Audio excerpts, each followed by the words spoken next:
بله اگر اپراسیون ترکیه همبری روجاوای کردستانی کونها ده روجاوا ترکیه ده خالا یکم ده هم در باسی بیرمینگهام دبن یا بریتانیای دکتر زارا صالح اکادمیسین میوانی منه دنباش دکتر زارا دکتر نها ریکفتن اگدنا بینا ترکیه امریکا روسیا ده گو پیک هاتبو کو هیزین حسده یپگ 30 کیلومتریان وکشیان نها اگر اپراسیونک دن جبو چه هاتی روجوا ترکیه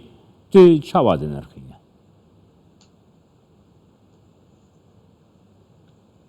بله سلاف بوتا ابو حمو بنهرانا هلبت ايرو دفيرو وقت عني زمان دروجه ده يعني اف لتركي برسكريكا كما يعني وقت بينوچا كما از باور دكم يعني او پیمانه گود نبرا امریکا و روس و ترکی علیکی و نبرا روسیا و ترکی علیکی و چه بو پیک هات جالیه هزین سوریا دموکرات و لی ترکی بندی پی نکر يعني او هر بهانه گلک تشتان گو تا رجائی روجی اردوغان دخوازی ایریشا بکی يعني از باور دکم يعني گلک صدمن وینا هنجی لی یا سرکه اوگو اردوغان او رحنیا کس نج آلیه امریکا و دوا سردانی خدا و هفدیت ناوی یا داوی لروما لوتکیا گروپا بیستادن يعني نستان بر اخافتنه وین پیرا حتی دیار کردن گو او اریبون جالیه بايدن و نبو يعني درباره آلیکاریاوی جهازین سوریا دموکرات و مشخوا روسیا او آلیکی دنه دوی لیستکا سیاسی ده از باور دکم بهتر اف لیستکا ها بهتر وقت به خودیه وینا ایگ و پلان کریه روسن جبر گو روسیا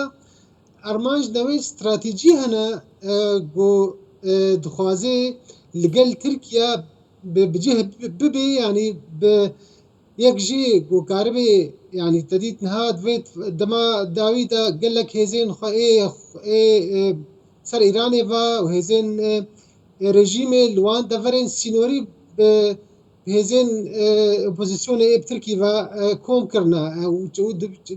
وامادنا جبو شر لأز باورتكم امنا حموجي دا كاربي في الشارع العادي ديجي بريا تركال سر كردان بكيل سر هيزان سوريا ديمقراط جو كاربي جهردو عليها سود بقر يعني هاج تركيا دكتور زارا نها سناریو یک هي تيجو تنكو روسيا دخوازه مش تركيا دخوازه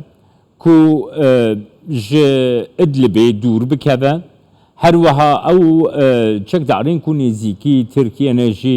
او جی دور بکوین بوکو رژیم لوی داره خب بسپینه بخبن کنترول خدا لعالیه دن او جیره بدن گو ترکیه الوان دورین طایبتی جی کوبانه تی بناف کرن کو ترکیه بکاربی اپراسیونه که لوی دوره انجام بده اشتر چقا ریالیستی راستی او سناریویا کو لسرتی آخفت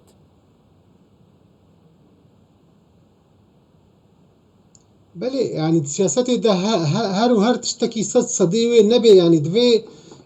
دوي هزين سوريا ديمقراط بشتا خراس نكن نب عليه روسي نخاسب عليه روسي بر از ديسة تكستكم جو اف بلانا ها جو تشي دوي بهتر روسيا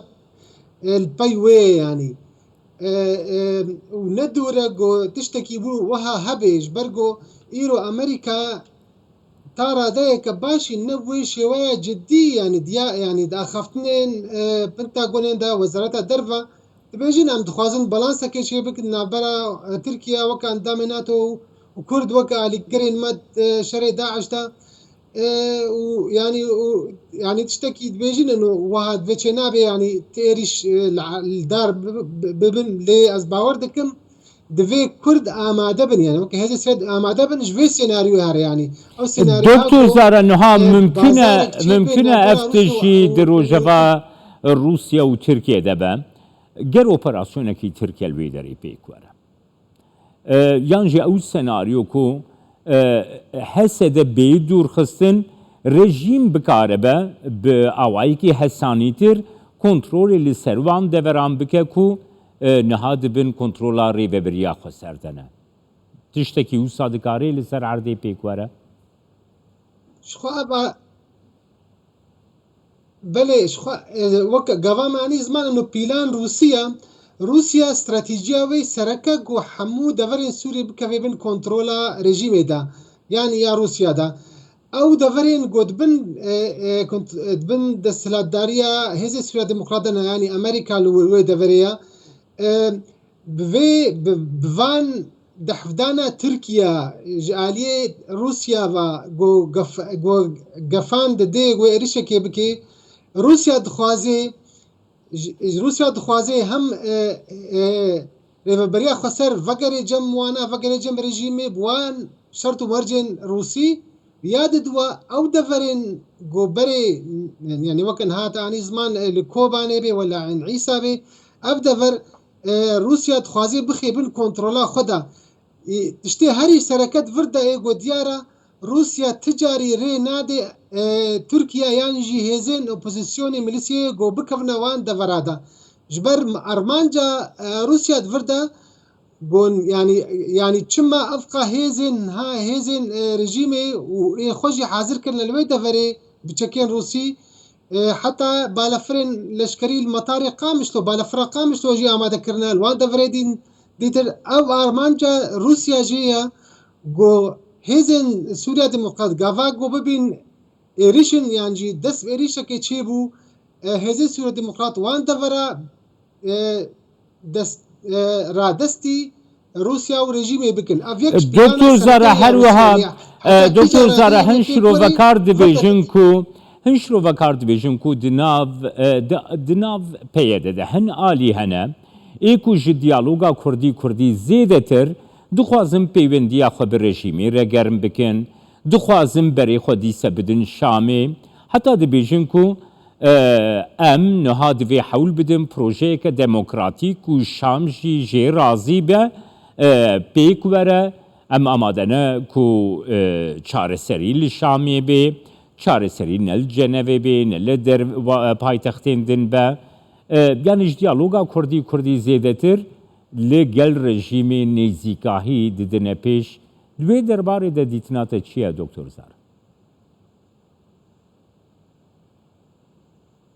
Belê axaftina te gelekî çê xwe de ye di vê derbarê de ji xwe yanî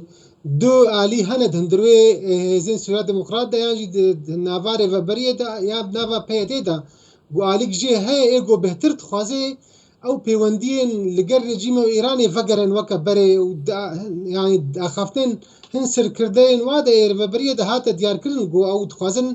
nêzîkî rejîmê bin di vê dema ha de vir de ez bawer dikim yanî ev her du alî diyarin ji mêj de ev navbernakokiyên navbera her du aliya da got dixwazin ev senaryo bi ser bikeve ev najî bawer dikim bandora wê heye gelekî van bûyerên gompêktên ez bawer dikim yanî vir de gelekî giring e yanî eger îro Kurd yek nûnertî hebaniye eger hêzên Kurdî niha guftugoyên Kurdî ser xistibana ew dever bûva bin kontrola hemû hêzên Kurdî de weket bê partiyên Kurdî de li gel wa jî Erebên deverê û Siryanên deverê wî çaxî ew hincet yanî ew bihanên Tirkiye jî nedima tev li got Tirkiye her war wê tiştekî derbixê lê ew kaxeza hajdistiyê Tirkiye derdiket got gava dibêje ev dever dibin kontrola PYD de ye û Qesedê de got beşekin ji pekekê ev na bi rastî ev na jî bêhtir dibê hokarekî got ev alî gefan bikin li Kurda lê vir de ez bawer dikim yanî divê em ji bîr nekin yanî ew dever hên heta niha weket bê hebûna Amerîka li wir heye yanî Rûsya jî û Tirkiye jî nikare gaveke ceddî bavêje şêweyeke êrişeke berferah li ser Rojavayê Kurdistanê eger ev rewşkekê Zara ev rewş çi erkê tenê pêşiya Kurdên Rojavayê Kurdistanê platforma siyasiya Rojavayê Kurdistanê چه ارکیتینی پیشاری و بریا خسر کو ایرو کنترولا زیدی جهل روجاوای کردستانی دیگه چه ارکیتینی پیشیا حسده چه ارکیتینه پیشیا انکسه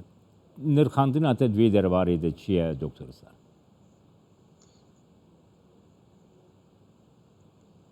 از باور دکم یعنی آلین سیاسی کردی دوی یعنی دوی برپرسیاری و روش بنرخینن نه هستین نتوایتیه نه هستین سلوگانین پارتیتیه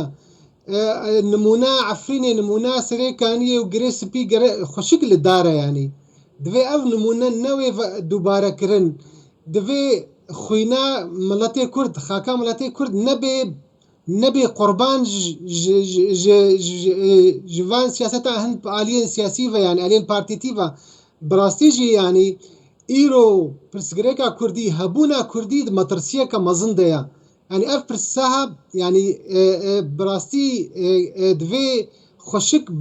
آلين سياسي برسادي آلين ريفابريا خسرجي وأنا كسيجي دفرد دوي رولا كوي هبي جبرگو دفر که کردستان او دفر ایرو گاوا او دفر کفی بند داگر کرنه براستی کرد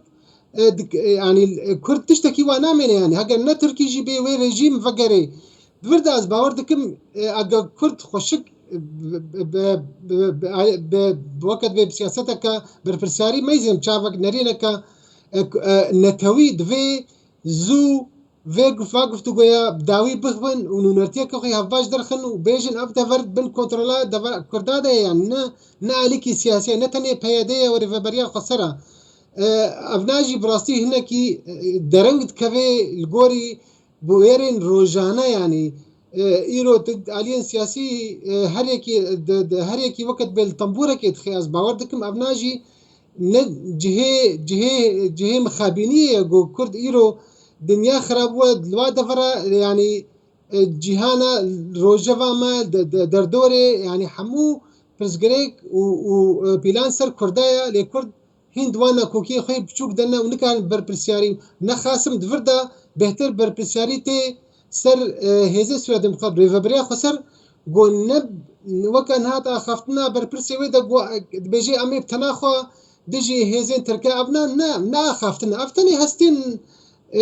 هستين قلت كاربي بي دردورا خو هنا كي دورا خو قرم بكي نولو يا دوی سیاستك جو خوینا کردیتا خاکاتا پیروز بی پاراستن بی وانتشتا دور داز باور دکم دوی گله کی کرد نه نزیکی هفه بن وزو کاربن یکی تی که خو دار بخن داگو کاربن خو به پاریزن که مایش به دوری داگو خلق جی کاربن امریکی جی و جهان جی و به پاریز يعني ابنا درفتك گله کی باشه له هر کرد مخابن سیاست دا تيك دچن ودبنا تداوي امي بطبا واخر سري خداكن ويش اخي دبي قالك درنگ براستي بله سپاسیاتتکم دکتر زارا صالح اکادمیسیان برمینگهام بریتانیا میوانی